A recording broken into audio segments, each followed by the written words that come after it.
কি হয়েছে মা? এমন ভাবে বসে থাকলে যে সংসারের অকল্যাণ হবে। অকল্যাণ হওয়ার আর কি বাকি আছে হারান দাদা? এমন অসময়ে উনি চলে গেলেন। এখন এইটুকু বাচ্চা নিয়ে আমার কি করে চলবে বলো তো?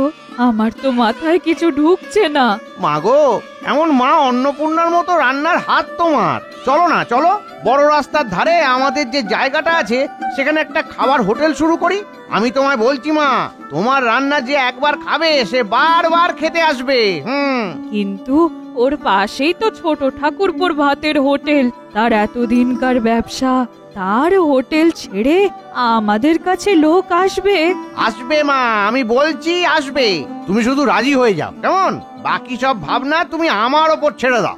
বেশ, তুমি যা ভালো বোঝো তাই করো হারান্দা, আমি তোমার সঙ্গে আছি।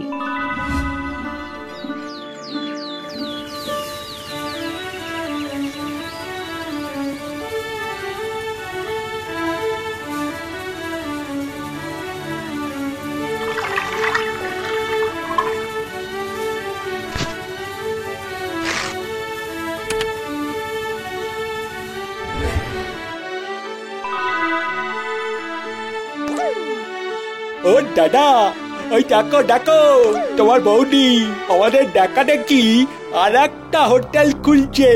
তাই তো দেখছি রে, তবে চিন্তা করিস না, খোলার আগেই ওই হোটেল আমি বন্ধ করার ব্যবস্থা করছি। তুই এখন তোর কাজে যা, তো বাকিটা আমি দেখে নিচ্ছি। যা যা।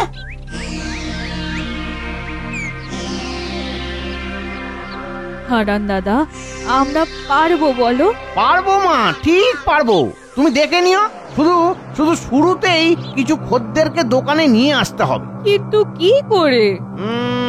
তার জন্য একটা চমক দিতে হবে, বুঝলে? তুমি দেখোই না তোমার এই বুড়ো ছেলের ভেলকি।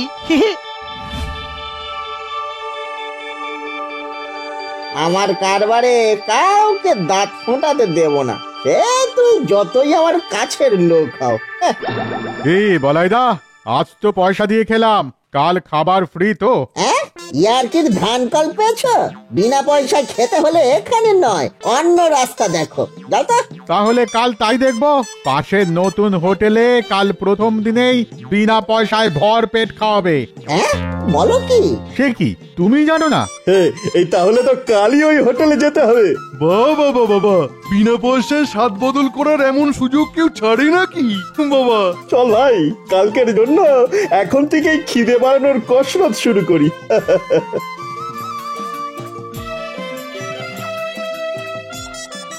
খোলাচ্ছি নতুন হোটেল, এমন প্যাচ কষবো না, হাতেও মরবে আর ভাতেও মরবে।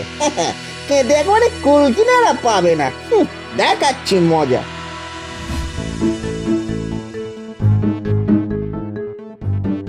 আরে বলাই বাবু, আপনি? হ্যাঁ, আপনি আবার খামোখা কষ্ট করে এত দূর এলেন কেন? দোকানের কাউকে দিয়ে ফর্দ পাঠিয়ে দিলেই তো হতো। তোমার সাথে একটু দরকার আছে। বলুন না দাদা, বলুন। আমার দোকানে আপনিই হলেন সবচেয়ে বড় খদ্দের। হ্যাঁ, আপনার যা দরকার সব বলে ফেলুন। ওরে ওরে, যা যা যা, বাবুর জন্য একটু শরবত নিয়ে আয়। শোনো, সুবলের বউ আমার হোটেলের পাশে নতুন হোটেল খুলেছে। কি বলছেন মালিক? কিন্তু আমি ওকে ব্যবসা করতে দেব না। ওরা যদি তোমার এখান থেকে মালপত্র নিতে আসে তাহলে সব মাল খারাপ দেবে, বুঝলে? যাতে লোকে ওদের রান্না খেয়ে থুর করে।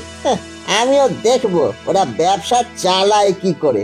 ঠিক আছে মালিক, তাই হবে। আর আমার এই ফর্দটা রেখে দাও, একটু পরে মালটা নিয়ে যাওয়ার জন্য কাউকে পাঠিয়ে দেবো।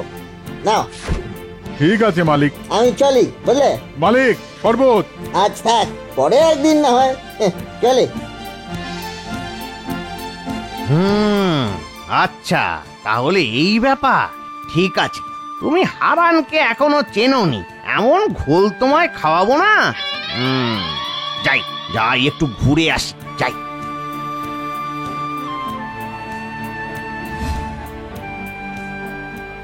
বলছি যে আমাকে বলাই বাবু পাঠালেন। আরে এসো এসো, ভাই বাবুর মালপত্রগুলো গুছিয়ে এনাকে দিয়ে দে। সব গোছানো আছে বাবু, এই যে। বাবু বলেছেন পয়সা সামনের মাসে দিয়ে যাবেন। আরে আচ্ছা আচ্ছা, সে ঠিক আছে, তুমি নিয়ে যাও।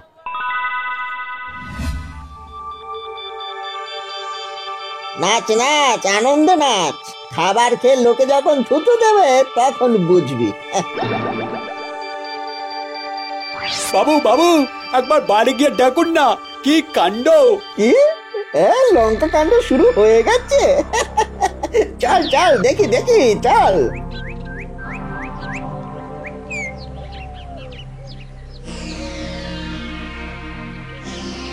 দারুণ খাবার বলাই দা, দারুণ খাবার।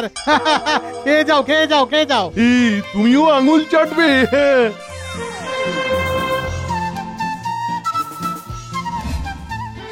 দেখাচ্ছি দেখাচ্ছি মজা, আমার সাথে লড়াই। এবার বুঝবে মজা। পচা, এই পচা, হ্যাঁ বাবু। এই গ্রামের সেরা পেটুক হুলো আর ভুলোকে এক্ষুনি খবর দে তো। বিনে পয়সায় পেলে ওরা এত খাবার খাবে যে খাবার কম পড়ে যাবে। আর তাহলে প্রথম দিনই সবার সামনে ওদের নাক আর কান কাটা যাবে কুচুত করে। যা যা আচ্ছা মালিক, এক্ষুনি যাচ্ছি। যা যা।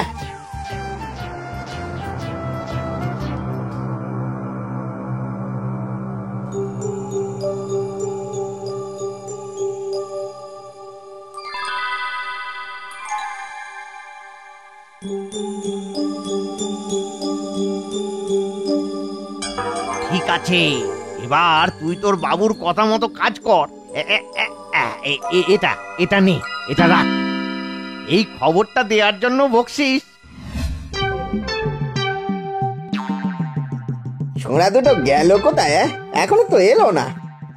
এই তো বলাই দা, আমরা খবর পেয়ে চলে এসেছি। কই কই, সাবার যে করবো সে খাবার কই? সকাল থেকে তো তেমন কিছু খাইনি। ওই আধমন টাক চালের পান্তা ভাত আর কিলো 5 মতন আলু সেদ্ধ। তারপরে ওই ঘুরতে ফিরতে এক বস্তা মুড়ি আর এক ধামা বাতাসা, এই আর কি। আরে তাহলে তো বড্ড খিদে পেয়ে গেছে তোদের। নে নে, তাহলে আর দেরি না করে চটপট যা, খাবার জায়গায় গিয়ে বস। যা যা। তা যাই, অল্পের ওপর হালকা করে যতটুকু পারি তাই খাই।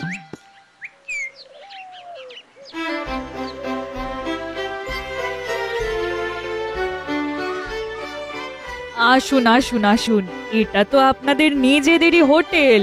ঘুরে ফিরে চেখে দেখুন খাবারের স্বাদ।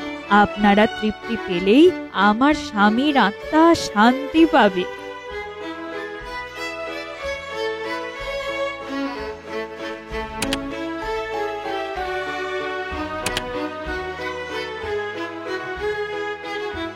ওহ, কি আন্তরিক ব্যবহার। আর খাবারটা খুব ভালো। আমি কিন্তু এবার থেকে এই হোটেলেই খাবো। হারান দাদা গেল কোথায়? গাছে পিঠে তো দেখতে পাচ্ছি না। বৌদি, আমরা এসে গেছি। এসো ভাই এসো, বসো বসো।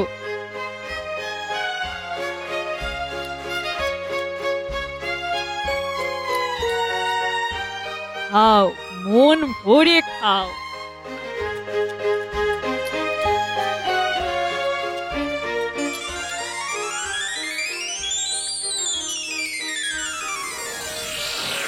সর্বনাশ, এরা এলো কোথা থেকে? কই আর কি আছে দাও? খাবারে কি টান পড়েছে না? আনো আনো, আরে জলদি আনো। এরা যা শুরু করেছে তাতে তো সব খাবার এরা একাই সাবার করে দেবে। মনে হচ্ছে হুলো আর ভুলো খেল শুরু করে দিয়েছে। কি ওটা আবার কি? খাওয়া দাওয়া তো জোর চলছে, তবে এখানেই শেষ নয়। স্পেশাল লোকেদের জন্য স্পেশাল খাবার, মানে গরম গরম দম বিরিয়ানি হাজির। হ্যাঁ, এরপর আবার বিরিয়ানি? চল ভাই, চেখে দেখি। যে দেখতেই পারো, তবে একটা শর্ত আছে ভাই। এই 2 হাঁড়ি বিরিয়ানি খাওয়া শুরু করলে শেষ করতে হবে, না হলে গ্রাম ছেড়ে পালাতে হবে। রাজি থাকলে এসো, দেখাও দেখাও তোমাদের কেরামতি। 2 হাঁড়ি বিরিয়ানি? এটা যে বড় বাড়াবাড়ি হয়ে যাবে। চল ভাই, খাওয়া মাথায় থাক, আমরা বরং এখন পালাই। যা, আমার এই চালটাও ফসকে গেল। হ্যাঁ, যাক বাবা, হারান দাদা ঠিক সময়ে এসে মান বাঁচিয়েছে। ওতে কি আছে হারান? কিচ্ছু নেই বলাইদা, রশিদ মিয়ার কাছ থেকে নিয়ে এলুম 2টো ফাঁকা হাঁড়ি। হ্যাঁ, গায়ে কিছু কালকের বিরিয়ানির পচা চাল লাগিয়ে রেখেছি, এই যা। ছি ছি, মানুষকে এইভাবে ঠকানো? কি করব দাদা, আপনি আড়তদারের কাছে গিয়ে তাকে খারাপ জিনিসপত্র দেওয়ার কথা বলে এলেন যাতে লোকে আমাদের খাবার খেয়ে থুতু দেয়। আমি গিয়ে আপনারই নাম ভাঙিয়ে আপনার দোকানের মাল আড়তদারের কাছ থেকে ধারে নিয়ে চলে এলাম। আপনি হুলো আর ভুলোকে পাঠিয়ে আমাদের বাঁশ দেওয়ার চেষ্টা করলেন, আর আপনারই লোক ঠিক সময় আমাকে খবরটা দিয়ে দিল বলে আমিও এই ব্যবস্থা করে ফেললাম। বুদ্ধি শুধু আপনারই নেই বলাই দাদা, আমারও কিছু বুদ্ধি আছে। রে বাবা বলাইডা, তার মানে পেটে পেটে এত কিছু। নিজের পৌষ মাস ধরে রাখতে অন্যের সর্বনাশ করার ছক কষেছিল। আমি আর ওখানে নয় বাবা, এবার থেকে এই হোটেলেই খাবো। হ্যাঁ, বলে দিলাম। এবার থেকে এখানেই খাবো। হ্যাঁ হ্যাঁ, আমরা সবাই এবার এখানে খাবো। হ্যাঁ, আমরা সবাই এবার এখানে খাবো। চলো চলো চলো, আজকে খাওয়াটা শেষ করি। বৌঠান, আপনি আবার রান্না চাপান, আমরা সবাই এবার পয়সা দিয়েই খাবো। হারান দাদা, শুনছো সবাই কি বলছে? আমি তো বলেছিলাম মা, আপনার এই হোটেল শুধু চলবে না, একেবারে দৌড়বে। রাখে হারান, তো ব্যবসা মারে কে?